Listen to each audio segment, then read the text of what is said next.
வணக்கம் நண்பர்களே.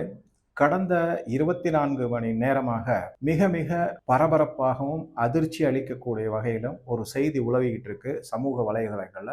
அத உறுதிப்படுத்துற மாதிரி ஒரு செய்தி வந்திருக்கு. அது எதுலேருந்து வந்திருக்குன்னா, ஈரான் டைம்ஸ் அப்படிங்கிற செய்தித்தாள்ல இருந்து நிறுவனத்திலேருந்து வந்திருக்கு. இது எத பத்தி அப்படின்னா, இஸ்ரேலினுடைய பிரைம் மினிஸ்டர் அதிபர் பெஞ்சமின் நேத்தன்யாகு இறந்து விட்டார். ஈரானுடைய ஐஆர்ஜிசி மிசைல் ஏவுகணை தாக்குதல் மூலமாக அவர் வீட்டின் மீது தாக்குதல் நடத்தப்பட்டது. அதுல அவர் இறந்து போயிட்டாரு அப்படிங்கிற நியூஸ் ரொம்ப பரபரப்பா ஓடிட்டு இருக்கு. சரி அப்படின்னு சொல்லிட்டு சமூக வலைதளங்கள் மட்டுமல்லாம வெளிநாட்டு பத்திரிகைகள் அதையெல்லாம் எடுத்து கொஞ்சம் ஆராய்த்து ஏதாவது உண்மையான செய்தி இருக்கா என்ன அப்படிங்கிறதுக்காக பார்த்தேன். சில செய்திகள் கிடைச்சது. அது எந்த அளவுக்கு உண்மை, எந்த அளவுக்கு பொய் அப்படிங்கிறதெல்லாம் தெரியாது இன்னும். ஆனால் அதிகாரப்பூர்வமாக இஸ்ரேல் அரசினிடம் இருந்தோ அல்லது ஈரானுடைய அரசினிடம் எந்த அதிகாரப்பூர்வமான அறிவிப்பும் வரவில்லை அப்படிங்க. ஈரான் டைம்ஸ் என்ன சொல்லியிருக்காங்கன்னா, இதை பாருங்க, இந்த வீடியோல நேதன்யாகுவுடைய மகள் அப்படின்னு சொல்லக்கூடியவங்க கதறி கதறி அழறாங்க அப்படின்னு சொல்லி ஒரு வீடியோ போட்டு இதன் மூலமாக என்ன தெரிகிறதுனா அவர் இறந்து போயிட்டாரு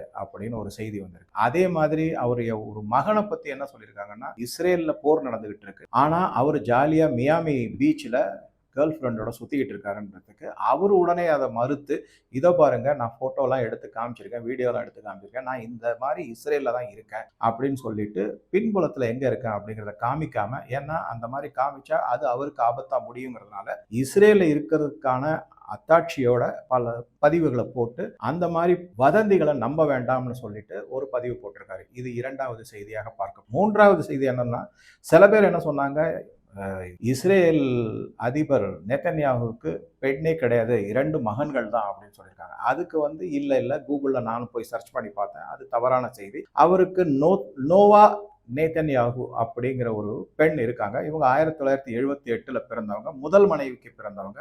இவங்கள வயது முதிர்ந்தவர்கள். ஆக மொத்தம் பார்க்கும்போது அந்த வீடியோவை பத்தின சில தகவல்களை எப்படி எடுத்திருக்காங்கன்னா, த கோர்க் என்று சொல்லக்கூடிய செயற்கை நுண்ணறிவு கிட்ட கேட்டிருக்காங்க, இது ஆர்டிபிஷியல் இன்டெலிஜென்ஸ் மூலமாக செய்யப்பட்ட வீடியோவா இல்லையா அப்படிங்கிறது.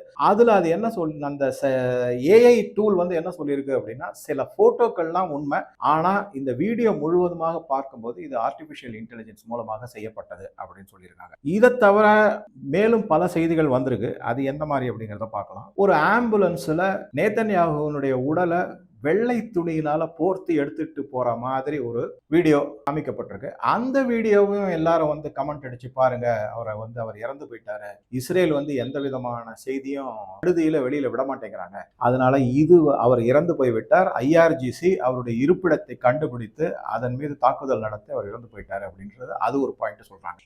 இப்ப இந்த இதையுமே ஆர்டிபிஷியல் இன்டெலிஜென்ஸ் மூலமாக கணித்து இதெல்லாம் செஞ்ச போது இல்ல இந்த செய்தியும் தவறு அப்படின்னு சொல்லிட்டு இருக்காங்க.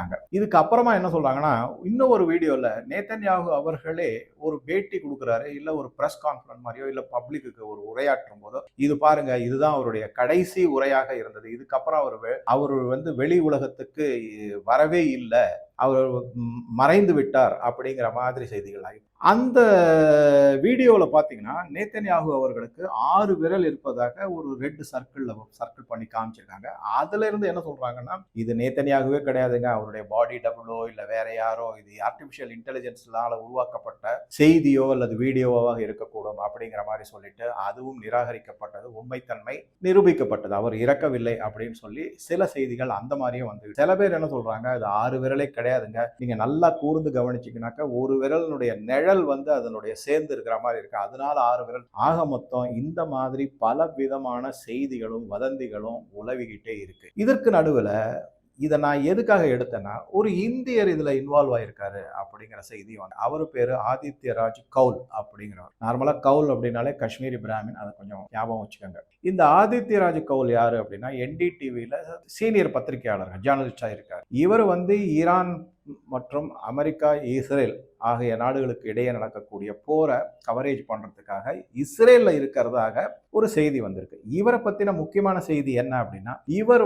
எப்படியாவது பெஞ்சமின் நேதன்யாகு கிட்ட ஒரு தனிப்பட்ட முறையில ஒரு பேட்டி வாங்கிடணும் அப்படின்னு சொல்லிட்டு அவர் பல விதத்துல தொடர்ந்து போயிட்டு இருக்காரு. பல நாட்கள் அவர் பின்னாடி அலைஞ்சிருக்காரு. நீங்க உடனே கேட்கலாம், அப்பா சார் வந்து இந்த செக்யூரிட்டி இல்ல இவங்கெல்லாம் ஒன்றும் அவங்கள ஒன்றும் சொல்ல மாட்டாங்க. ஒரு பத்திரிகையாளருங்கிறதுல ஒரு அலோவ் பண்ணியிருப்பாங்க. எப்படியாவது ஒரு பேட்டி கொடுத்துருங்க, எப்படியாவது ஒரு பேட்டி கொடுத்துருங்க அப்படின்னு சொல்லிட்டு அவர் பின்னாடியே ரொம்ப போயிட்டு இருந்தாரு அப்படிங்கிற செய்தி வந்து அந்த மாதிரி அவர் போகும்போது என்ன செஞ்சிருக்காங்க அப்படின்னா, அவர் வந்து நேத்தன்யாகு வீட்டுக்கு அவ்வளவுக்கு தூரம் உடனே கிட்டக்க அனுப்பிட மாட்டாங்க. ஒரு 1/2 கிலோமீட்டருக்கு முன்னாடி இருக்கிற இடத்துல இவர் வந்து கையை காமிச்சு காமிச்சு பேசுறாரு. இதுதான் வந்து நேத்தன்யாகு இருக்கக்கூடிய வீடு, இங்கதான் அவர் இருக்காரு, நான் எப்படியாவது இந்த பேட்டியை வாங்கிடுவேன் அப்படிங்கிற மாதிரி ஒரு வீடியோவை அவரே எடுத்து போட்டிருக்கிறதா சொல்றாங்க. சில பேர் சொல்றாங்க அது இல்ல, அதுவுமே ஆர்டிபிஷியல் இன்டெலிஜென்ஸ் மூலமாக தயாரிக்கப்பட்ட வீடியோ தான். ஆக மொத்தம் இந்தியாவினுடைய பேரை கெடுப்பதற்காக ஒரு இந்தியர், அதுவும் என்டிடிவி இன்னைக்கு யார் கையில இருக்கு அப்படின்னு பாத்தீங்கன்னா உங்க எல்லாருமே தெரிஞ்சிருக்கும், அது அதானி குழுமத்தின் கையில போயிடுச்சு. அதனால மீண்டும் ஒரு காழ்ப்புணர்ச்சியில ஒரு பேரை கெடுக்கிற மாதிரி நடந்திருக்கு அப்படிங்கிற மாதிரி சொல்றாங்க. இந்த ஆதித்யராஜ் கவுல் காமித்து கொடுத்த வீட்டை அதை வந்து லொகேஷன்ல X axis Y axis Z axis மாதிரி வச்சு சேட்டிலைட் பிக்சர் மூலமா அதை கணித்து ஐஆர்ஜிசி அதன் மேல ஏவுகணை தாக்குதல் நடத்தி கிட்டத்தட்ட 9 பேர் இறந்து போயிருக்காங்க, 25 பேர் காயமடைஞ்சிருக்காங்க. இந்த மாதிரி செய்திகள் அதுல நேத்தன்யாகு இறந்து போய் விட்டார் அப்படிங்கிற செய்தி வந்திருக்கு. இதன் பின்புலத்தையும் எல்லாரும் ஆராய்ந்து சொல்லியிருக்காங்க.